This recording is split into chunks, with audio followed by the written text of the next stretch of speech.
Welcome to Randy's Old Time Radio Shows.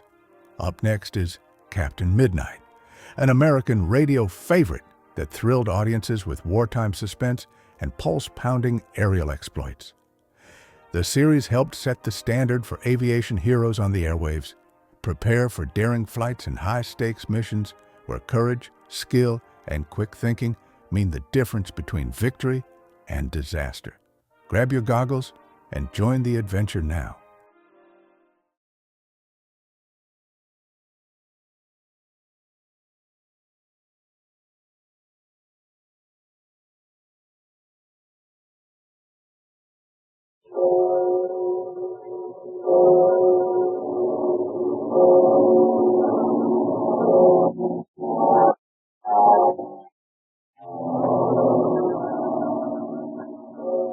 The Skelly Oil Company presents Captain Midnight.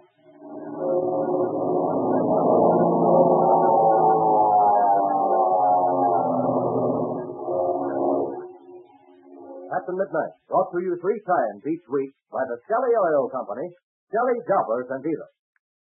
Are you proud of the way your family car starts? Or are you sometimes embarrassed by the way it moans and groans and grinds when you step on the starter? Well, if it's slow and wheezy, maybe all you need to do is change your oil. Maybe a change to clean, fresh Skelly Tagoline Winter Motor Oil will give you starts you can be proud of. Make your car start like an airplane. You see, your old oil, designed for warm weather driving, is probably stiff and gummy now. Sticky and heavy like glue. Won't let your motor turn over freely. Well, believe me, new Winter Tagoline will fix that. It'll protect your motor, too, because Skelly Tagoline's faster flowing, gets up in the motor and lubricates it quicker and stands up under high-speed driving.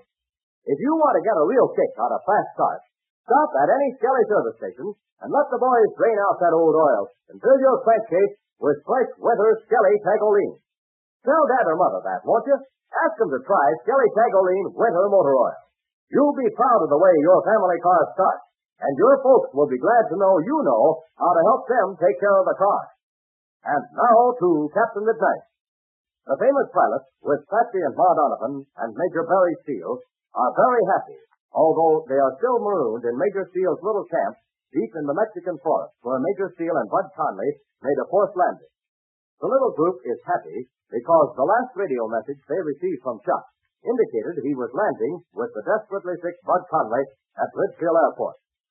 It is now the middle of the following morning. After a good night's sleep, the best in weeks, everyone is chipper as alive. Listen as Ma Donovan explains. You're in a good night's sleep is a wonderful thing, isn't it, Major Steele? It's nothing like it, Mrs. Arnold. I don't think a good meal does a person as much good as a long night's sleep when he needs it. Isn't that right, Captain Midnight? Well, Major, now that you've had both, how do you feel? Oh, first time I felt like a human being in a long time. Gee, Captain Midnight, how soon do you think Chuck will get here? Well, I don't know, Patsy. Not for another half hour or more, though. He would certainly wait until daybreak before starting back for us. I don't see how he could make it in less than 4 hours at least. Oh, I don't know now, Captain. He might make it in less than that.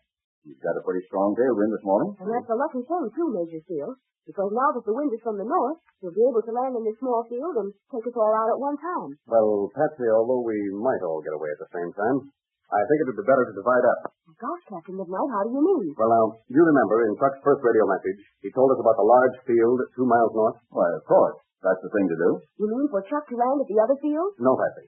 I mean for Chuck to land on the little field here, take 2 of us over to the big field, then come back and get the other 2. That way, we know we'll be safe. You bet. And since everything's going so well, we can't afford to let anything happen now. Sure, and I'm glad to hear you talk like that, Major Steele.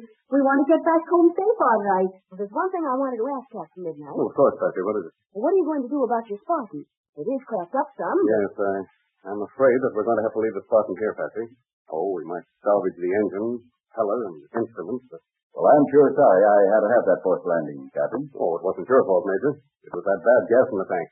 And I was the one who put it in. So, of course, you only did it in an emergency. Yes, that's true enough. I had no choice in that particular case. Well, the point is, what about a new ship? Well, I would like another Spartan if I could get one. Oh, all right. I'll make the arrangements. All you'll have to do is to go to the factory and pick one up. God, that's well, Captain Midnight. because you're going to take Pebbles up to the Spartan Flying School and see that he gets started.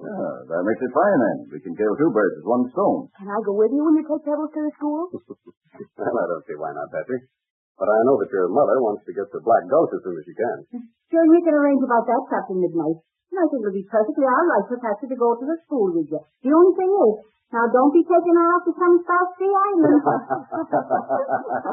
Well, a South Sea Island wouldn't be anything new to Captain Midnight. No. Why, I remember once. Well, great heavens, Patsy, what are you looking at? Listen, I hear a plane. Huh? Yes? Yes. Yes, it must be Chuck. Well, come on. Let's get over to the field, everyone. There he is, coming down the line. Good old Chuck. He'll be on the ground in a minute. Wait a minute. That isn't Chuck. That's not the plane Chuck was flying. It's smaller, see? Hey, you're right. I'm so short as Chuck, I didn't notice. Who in the world can it be? I don't know. But it's a cinch the pilot knows we're here. Otherwise, he wouldn't be landing in this place. I'll bet it was someone sent by Chuck. Of course, that must be it. Look, he's coming in right over us. Yes. Well, I saw the pilot's face for just a second. Well, did you recognize him? Who is it? I know who it is. It's my brother, Steve. What? Steve Donovan. You're right, Patsy. It is Steve. Yes, I remember now. I met Steve in Black Gulch. Well, where in the world can he have come from? He still knows how to fly, too, landing in this small clearing. Well, he stopped way this side of those fallen trees. Yeah, but wait. Wait, see? He's going to turn and come back toward us here. Listen, I hear another plane in the air. You certainly have keen ears, Patsy. She's right. Look up there, to the north. Well, as I live and breathe, another ship. Yeah. Anybody would think we were about to have an air circus here. Maybe this other pilot came along the street. We'll find out in a second. He's taxiing over this way. This other plane's getting closer, but we can't hear him on account of Steve's engine. Yeah. Hi there, Steve. Hello, Steve. Oh, we're sure glad to see you. Hi there, everybody. Hey, I'm sure glad to see you. Where in the world did you come from, Steve? Just a second, I'll tell you. I turned off the gas and let the engine cool off while it's dying. Who's this other fellow in the air, Steve? I'll tell you all about it, Captain. He's Bill Reed, a friend of mine who came along with me. I'll have you meet him in a couple of minutes. Oh, swell. Looks like you've got a large cabin job there. How do you better not land here? He's not going to. Chuck told us about that deal 2 miles to the north. Bill stayed behind to look it over good. Wow, look at him dive down. He's going to get the okay signal for bringing in this woven land on the other field.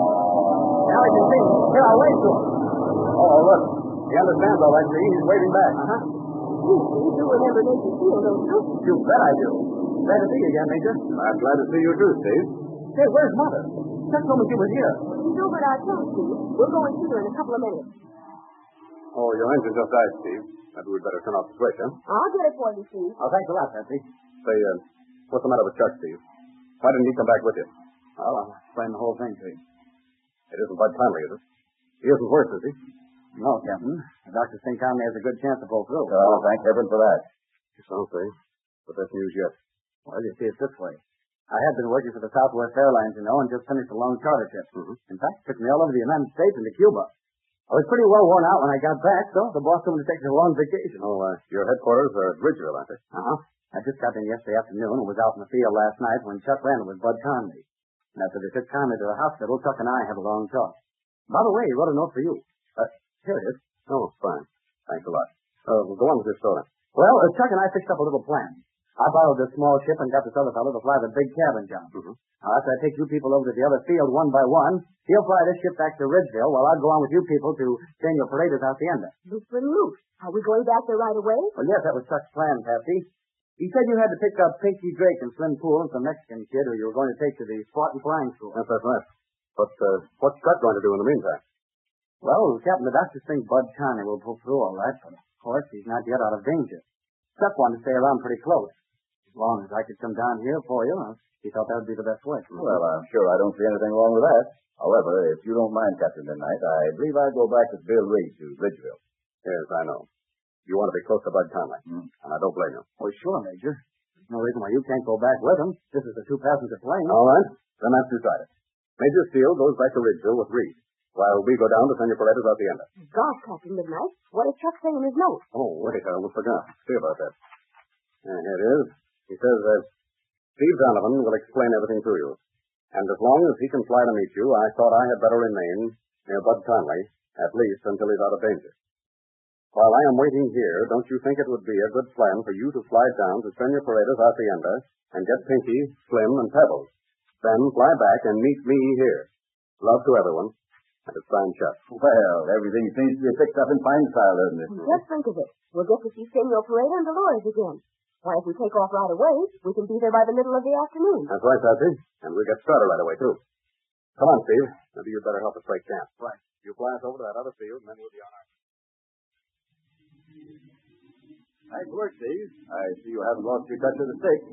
Well, here we are. I've had a lot of practice in a small ship like this, Major. Yes? For a long time now, I've been flying nothing but bi-motored airliners. You see, Steve, nobody would ever know it. You handle this small job just as though you'd had 100 hours in it the last 2 weeks. Well, are we all ready to go to Senor Paredes, Patsy? Well, I am Captain Midnight, and Ma's waiting in the lodge cabin plane. And Bill Reed is waiting for you, Major Steele. Well, I'll be with him in a few seconds.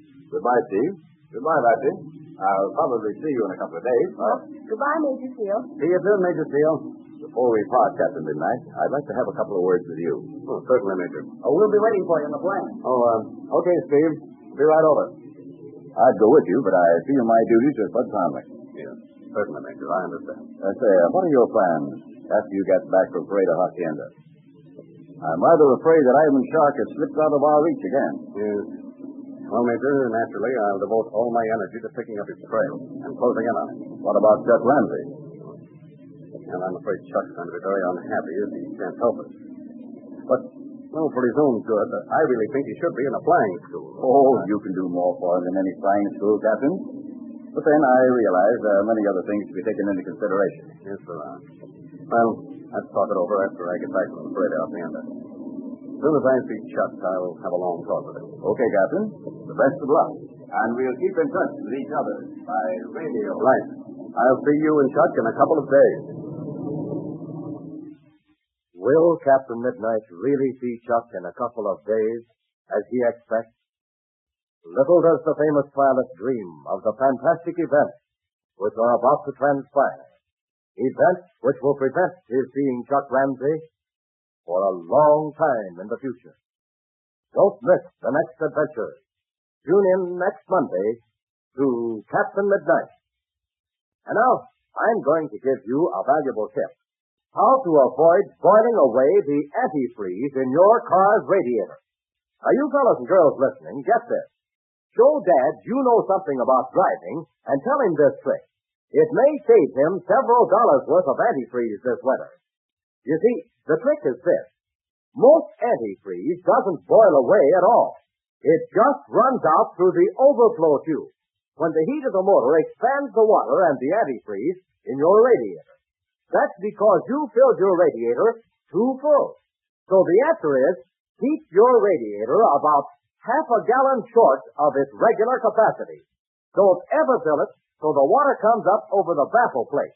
Now, remember that little tip, and just see how much longer your antifreeze will last in your radiator.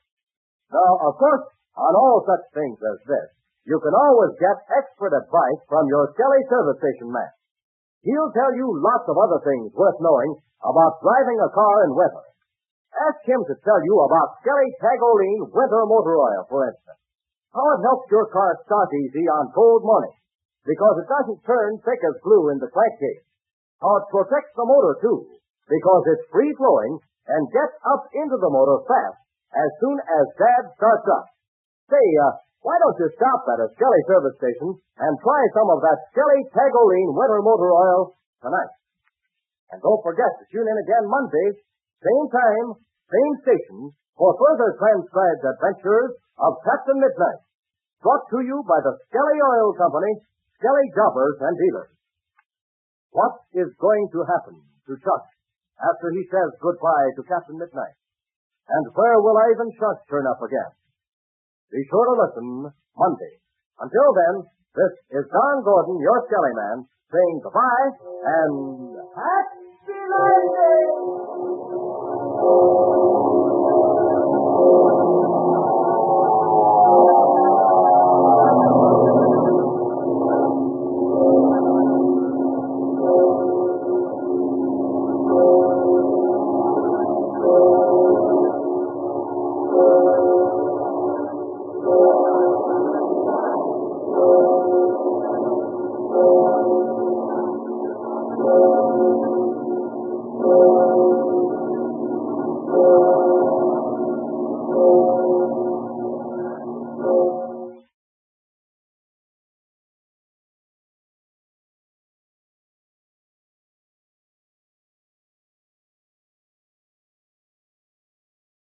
Well, folks, the clock is running out on another episode here at Randy's Old Time Radio Shows.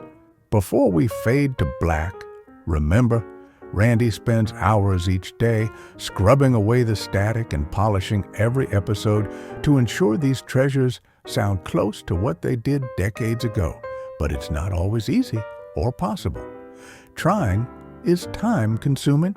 If you appreciate this channel and the work being done, consider tossing a few coins in the hat via the links below or that QR code on your screen. Your support is the fuel that keeps these reels spinning. Thanks for stopping by. Keep the dial tuned to the past. Until next time.